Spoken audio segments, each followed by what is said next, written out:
These cockatiels just ate this morning, so that's why they look all yucky underneath their beaks, because I have to wipe the formula off when it spills when they're feeding. These guys are still on formula. I think they're about 8 weeks right now, and they wean at about 10, so we're almost there. You can see they're starting to pick and eat some food. I put some on the towel there for them.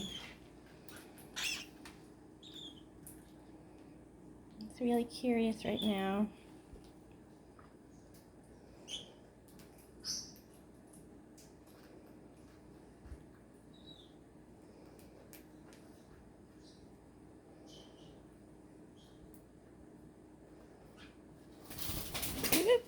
That little guy fell off. Where you going, buddy? Good.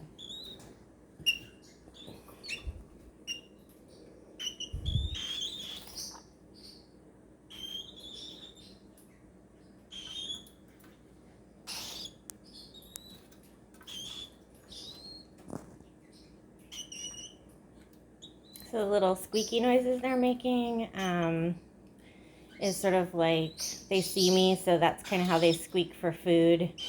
That squeaky noise will go away as they get older, and they'll have more mature sounds.